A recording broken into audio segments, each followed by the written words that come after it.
Good morning, guys. Welcome to another fabulous episode of Exit Strategies Radio Show. Hey, if this is your first time listening, yes, tuning in, however you're catching us, AirPods, headphones, maybe you got us in the car, maybe if you got us at the office, please turn this up because we want everybody to hear it. But guys, thank you so much for tuning in today to another fabulous episode. You know what our mission here, which is very simple, to empower our community through financial literacy and real estate education, guys. We're legacy building. That's what we do. So, guys, for those who tune in faithfully from one end of our state to the other, I'm always humbled and just realize how significant it is that we are on radio, not only in the Charleston market, but also in the PD markets of South Carolina. We have a podcast that airs around the globe and listeners from all walks of life and all nations. It is so humbling to me. So, guys, we always focus on having amazing guests, great content. And every now and again, guys, look, we had somebody who just came in here, just buttered the bread. And I mean, they put it down. They had it ready and right. And in turn, we had to say, hey, we need you to come back because we want to know some more about what you're doing and about what you got going on. So today is one of those episodes, guys. We have with us a real estate team leader out of Canada, guys. And it's impressive because markets around the globe, no matter how we may think that they differ so much, there's also so much that is very similar and that kind of coincides with wherever you may be, wherever you are. So for those who listen again from one end of the state to the other, from Monkey's Corner, y'all know my mama live out there, Hollywood, what you know, no good, and all the way up to the Muddy Mullins, Marion County, guys. We love you. Thank y'all so much for tuning in. And our guest today is none other than Adam Lesperance. Now, Adam, again, is a team leader. He's in real estate just like I am. So I love these kind of conversations. I always want to know what is the get down with the giddy up. So, Adam, thank you so much for taking time out of your busy schedule and be on with us today. I appreciate you bringing the commentary and the comments to the show. So, Adam, how are you doing today? I'm doing really good today. Yeah. The sun's shining out here. It's melting away some snow. It's been a long winter up in these parts. So, yeah. Look here. So, yeah, I'll tell you what, you can keep that snow. I appreciate it. If you keep that on that side with you, we don't need all that right around here for sure. So, Adam, if you don't mind, give our listeners, again, high-level overview of who you are, what it is you do, and let's have a conversation. Yeah, so I'm from the Wyerton area, which is close to Owen Sound, which is 2.5 hours north of Toronto, which is in the province of Ontario. So to give you a perspective, that, of course, borders Lake Huron and Michigan on the other side. Fairly far north up here. To give you a perspective on the winter, we've had our kids 25 snow days since Christmas break. So the school buses have been canceled that many days. It's been like a winter. I grew up in the area. I don't remember winters as bad as this winter was. So that's had a lot of influence, a lot of slowdown to our market up here. Yeah. And then I'm a team leader. We have the Terry Hastings Real Estate Group. We're with Keller Williams, and we were in 20th place as far as sales this year in all of Canada. So we have a fairly large team and do a lot of transactions in a very rural, recreational based communities up here. So, yeah. So you say rural. I mean, obviously country is country. So if you can kind of give us an idea, the market or section that you cover is roughly from end to end about how many miles? Yeah. So if I give you a drive time perspective, we're an hour to Tobermory. And once we're up there, there's 3,500 people that live in a large geographic region that would be probably 20 miles by 10 miles wide. I'm in Wyerton. There's 3,500 people in this town. In our whole area, which honestly, it takes us 2 hours to get from one end to the other, there's maybe 120,000 people total. So it's a low density, a lot of driving around. But in saying that, there's this neat feeling of like everyone. So if you're born and raised here, even if you're newer to the community, you start to meet people and you see them again and again because it's the only people here. And when we go down Toronto, busy city centers, you just don't feel those connections, right? That is interesting because when you said 3,500, I'm thinking to myself, man, I think there's that many people, I believe, in the subsection in my neighborhood. So that is definitely a contrast for those who may be in larger, more rural areas. Obviously, markets ebb flow, Adam. And I know we had you on. We talked about generational wealth, creating wealth, etc. Back in episode, I believe that was episode 113. And for those who look back for our podcast to catch Adam's previous show with us, legacy building on the water is what we really focused on, because you guys service an area that, essentially is on the other side of a lake from Michigan, from the U.S. So a question I have for you as we kind of continue to carry this conversation forward, what shifts or what things have been happening in your market since our last conversation? Yeah. So up here in Canada, like the Canadian bank interest rates are low. They did another cut there a couple of weeks ago. So they're at 2.75. So you can get a mortgage, like a 5-year fixed at under 4%. I think 3.64 is a posted rate right now. January popped for us. So we thought we were going to have the market conditions. Housing had slowed down. I had a property listed in the middle of nowhere. It had 5 offers on that. We hadn't seen that since the COVID market. And then the Trump administration came into your political picture down there. And I always say, if the elephant gets a cold, then or sneezes, then the mouse gets a cold, right? And we're always referred to as little Canada up here. So what's happening right now with our market is it's sort of all these tariff talks and everything. The tariffs don't have a direct correlation to housing. I mean, there's some sort of effects of lumber costs and different things could change. But what it's put in the market is a big pessimism. So there's a dampening of the market. There's still things selling, like farms are selling, first-time home buyer homes, and people always need to move, or you have the estate sales. But what's really slowed up for us is your luxury, like waterfront properties, your cottages. They're always the first not to buy and always the first to sell because they're not needed. They're an extra for people, right? So the market has softened up greatly. So, yeah. That makes perfect sense. So I want to come back because I don't want to miss this. Now, you say your rates are 5 or whatever they're about as far as percentage wise. Yeah. What's the term? Did you say 5 years? Yeah, like a 5-year fixed rate. We're a little different. And I know in the States, just from what I've learned associating with different realtors and stuff down there, the way that it's sort of formulated is a little different, the way you guys get into things there. But we're like a 5-year fixed. And then after the 5 years, you have to renew and go into another 5-year term. Now that may be amortized over 25 or 20 or 30 years, but it's not like you just sign up for that big long term to begin with. Every 5 years, or if it's a 3-year term, when you renew at whatever rates there are, right? So, for us in the States, that kind of works more like a commercial realm is similar. You have it's like a shorter windows, right? Shorter window as far as amortization may be set on a longer scale, a longer period, but typically it's going to take a few refinances, or if you're focused on paying off. But most times, somewhere during that time period, values have increased on that refinance. You're either, depending upon, this is me leading into a question here, but my assumption is that in your market, as the market continues to cycle, prices of values increase, you may have some people that, before they get to that place where they need to refinance, they may sell, take the equity and go to another property. Is that what they're doing? Oh, definitely. And you can always get out of those and you can sell it earlier, but there's the fees or whatever you're going to get hit with. The challenge we have is we had interest rates that were under 2% for a while there during the COVID market, right? So some of these people bought into the market, they got the very low rates, but they're coming up for renewal. And maybe they bought a place that was $1 million, but now it's only going to appraise at 7, and they have to get a higher interest rate. So then you're seeing that they're having to put them up for sale in desperation, or the amount of powers for sales that we have right now is much greater, like a bank sale, right? So people are forced because they can't afford those payments anymore. So it's not a good market. I never liked that market, but it's something that happens, right? So you just try to work with those people to get them through it.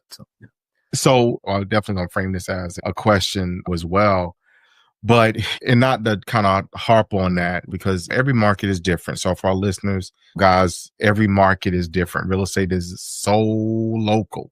All right. Whether your locality is 2 hours from end to end, or if it's 20 minutes end to end, whatever that may look like. But Adam, where do you see your market going, and where are the opportunities for not only buyers, but also for sellers, and where you see the market heading? Yeah. So at this moment in time, I always think back to the history, but when sort of buyers are sitting on the fence and things aren't happening and some sellers need to sell, like those are often the best times historically to actually buy. It was when everybody else is sort of saying, no, I'm not going to right now. I want to see where the bottom is. You're probably near at the bottom. And then those people sit back, they're like, oh, I wish we bought in that year, right? So I think we're going to have a year like that where people go back and reflect on the spring market or however long this goes on for. And I wish I bought then, right? So we're going to see a lot of that. So I do feel like our market conditions will improve. Like whatever's going to happen is going to happen. There's always big things happening in the world with the tariffs and everything. But I mean, we'll work through it. In our area, just because we're north of city centers, I do feel like as a long-term picture, I do feel strongly that people are going to want to get out of city centers. And then with the demographics of baby boomers and different things, a lot of people don't want to stay in a city center when they retire. They want to go back up to where they're from or back to a spot where there's fresh air and sunshine and everything. So I think we're going to be protected in that. Okay.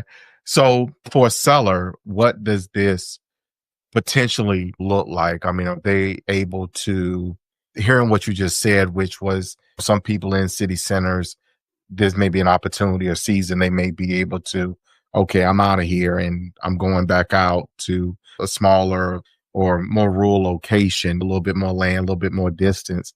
And that's probably a good question to ask you there about what size you're typically someone's purchasing. Are they purchasing large parcels of land with a home, or what does that tend to look like in your market? Yeah. So as far as like properties, what we have listed right now, we have a 137 acre property listed with a house and the shop for 1.3 million, right? So we have like bigger acreages up here. And then a lot of people from city centers, though, 1 or 2 acres is big for them. And we definitely have lots of that product as well, right? Yeah, we were just down at Toronto at a Cottage Life show put on by Cottage Life magazine. I remember this couple and I'm showing them, well, this one's 137 acres and this is 50. And they're just like blown away by it. And they're like, what would you do with all that land? And they're thinking these are unbelievable prices, but it's just where we are geographic because we're fairly rural, right? And yeah, that's interesting. Yeah, I can imagine coming from a city center, my imagination says that we have what you would deem or consider to be a more traditional size lot. So maybe it's a quarter, I would imagine, correct me, definitely tell us. I'm assuming like a quarter acre lot or something, give or take. Yeah, that's pretty standard. It'd be very similar to like traveling around the States, very similar to what you'd find in your suburbs or blocks and different things. So very similar in our town centers, definitely. And then you end up out in the country and you got this massive piece of property. Oh, that's right. That's right. You got about that's people that have done well. And it's the same where you live likely, but they buy a 100-acre farm on the outskirts of town.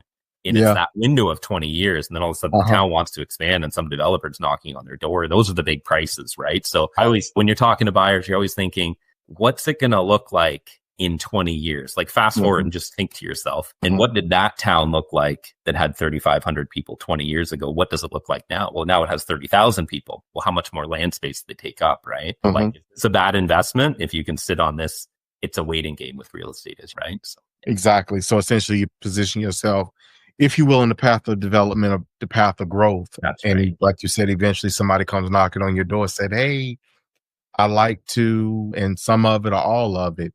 I always laugh. I have a friend, and shout out if he's listening, Ronnie, the dude got a tractor. We from the country. When you bought a piece of property out in the country a little bit, you got a doggone tractor. It's the most, it's the funniest thing to me. Call him Farmer Brown sometimes. It's hilarious. So, Adam, is your market right for investment? Obviously, you got the traditional mom and pop. Somebody owns property, has been in the area for all their life. And I'm going to reference this not for the politics, but merely for the opinions, right? Yeah. So the opinions of a lot of people is whoever's in office, and we've heard it. It's funny, some years ago when all this stuff started, it became common sense or normal for people. I said not common sense, it became normal for people in their opinion. Well, I'm going to leave the country. I'll move out. I'm going. Oh, yeah, for sure. Yeah. You know what I'm saying? And again, no matter who, like, for lack of a better way to put it, that's something that's so real. If you're local and you don't like who's in office, you can always move away. Yeah. No, I mean, exactly. It's up to you, right? I ain't going nowhere, but y'all can go. All right. But my question is, your area, your market, an option. Are you seeing people pursue opportunities in your region because they wanted to be out of somewhere else? Oh, definitely. Like there's a couple guys around and they're just buying chunks of land that are closer to these smaller towns. And it's like their vision, I mean, they're looking at the next 20 years, right? And then the other thing, we went down to Las Vegas for a Keller Williams event there last month. that's not a cheap town. I get that, to buy things, but our dollar right now compared to yours is not good, right? If you think about if you're down in the US, like you have a lot of buying power if you bought up in Canada right now to look at investments, right? And then you always get that. I don't want to manage it and do different things. Just buy some vacant land and sit on it. Right. Even if it's way up north and you throw 20 or 40,000 at a lot in some town that, has mining potential, and just sit there and see if they ever open that mine back up or if they expand or whatever. Someday you might be sitting on a nice little investment, right? So that is interesting. So Adam, what I just heard you say, and for my listeners, I'm going to repeat this. What I just heard you say is, look, you want some investment property, you need to come see me in Canada. That's what I just heard. That's right. And I learned that by buying a $7 Starbucks coffee, which cost me about $12 Canadian, right? I'm sitting there with that coffee and I'm like, if I was in the reverse right now, I'd be buying land in Canada. That's all I was thinking while I was drinking that coffee. So yeah. Oh, that's so true. Oh gosh. Yeah. So look, we may have to become one of my new things now when we are speaking and have been speaking to real estate agents around the world. One of the things that I said jokingly to someone fairly recent is like, man, look here, we need to posse up and go. You know what I'm saying? So it sounds like we might need to do the same thing. We might need to come to Canada, take some American dollars there and buy up. That's so cool and so interesting to me. So Adam, you run a successful team. So first and foremost, as a broker, I want to quote unquote give you the slow clap because I know how challenging and difficult it is, quote unquote, to do what you're doing. So kudos to you and your team for the success that not only you have found, but the success that you're maintaining and serving the people within your region. So the opportunities that I've heard you speak about so far have been really focused on basically being in a path of development and growth, securing a land position. Well, I say basically, but simply waiting for the opportunity when growth reaches your door. Yeah. I always feel like if the further you are away from something in time, you want to make it less management. So get something that has nothing on it. And you might drive up there to see it because you're excited once, but you don't ever have to go there again. And then just wait and wait and wait. When it doesn't have to be a huge investment, and because you're buying land so far north, well, it's probably a lot cheaper than a lot of other areas where you're like, I just can't get into that market, right? And it's diversify, right? Like you want to have your stocks and your other properties and your gold and silver, like whatever else you're going to buy, your Bitcoin, sure, whatever, right? Why not throw a few bucks at something and do a bit of research and figure out the town and the demographics and where could this be in a few years, right? So one of the things that I always say, Adam, God ain't making no more dirt. That's right. Yeah. So whatever's here is here. And that's all we got. That's all that we can, quote unquote, trade or turn into a commodity, if you will. That right there. And the other thing about like further north is like global warming. I mean, believe in it or not, like whatever your opinion is, but like in Canada where we are geographically, we're actually a net benefit as the world warms up. So our agriculture gets longer growing seasons. We've seen the price of our dirt go way up because of that. Whereas you get closer to the equator, and I mean, it's not good there. It's not a good position, but that's why a lot of people are buying further north, right? Even if it looks like a bush right now, someday you never know, right? So, well, that gives us trees, lumber, right? Yeah. So, Adam, let's cast this vision a little bit, but then also as we cast a vision, what is it that consumers are looking to, again, get into the market? The consumers that should be connecting with you, what should they be mindful of? Like, what should they be aware of? Where are the pitfalls? Because we've touched on the opportunities, but where are the pitfalls as they seek to pursue an opportunity in your region?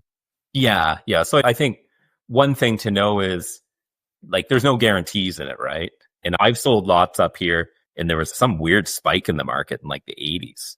And these lots sold for like 60,000. And then we resold them a couple of years ago and got them 65,000.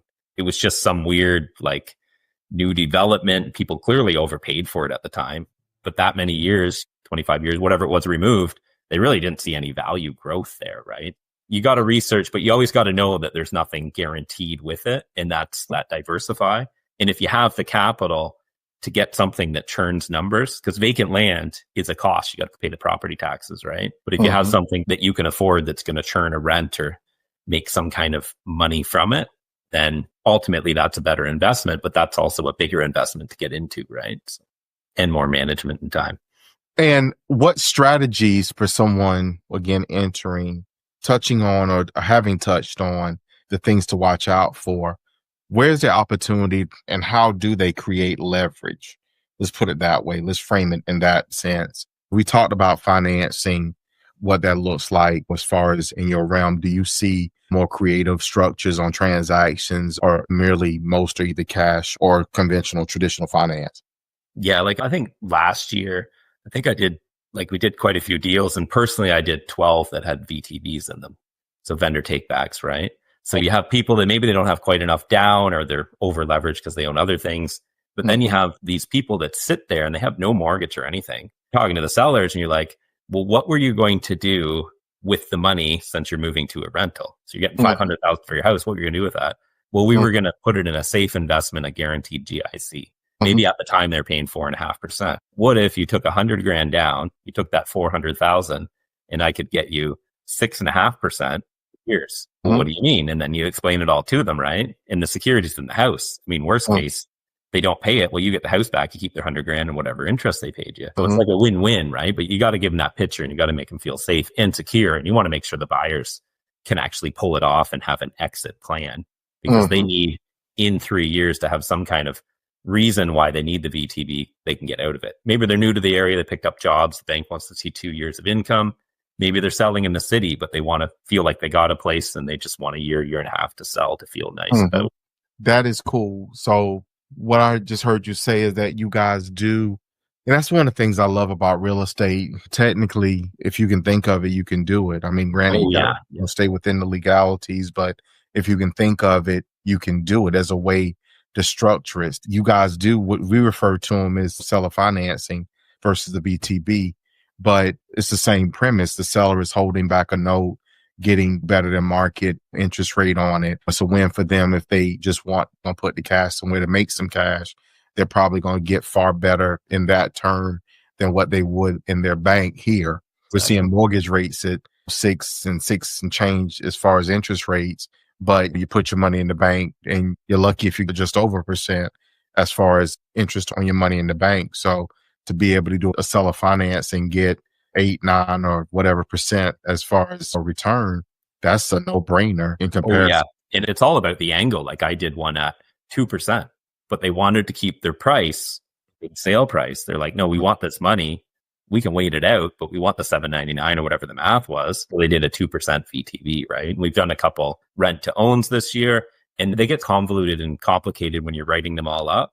So then you just throw in a lawyer review, put it on the buyer and seller's lawyer, let them read it over, and they'll talk to their clients about the risk. The last thing you want to do is put the whole deal together. It goes firm and then it comes back on you. So just grab a third party, their lawyer, and say, here, look this all over and make sure this is legal and legit and makes sense. And I don't see holes in it, but you look for them, right? Yeah, exactly. And that's interesting to know. I don't think I know previously we didn't talk about those types of creative financing options and things that you may be able to accomplish. You kind of couple that for a foreign investor that may have an exchange rate that may be a little bit higher than what the Canadian dollar is. That's a huge win-win.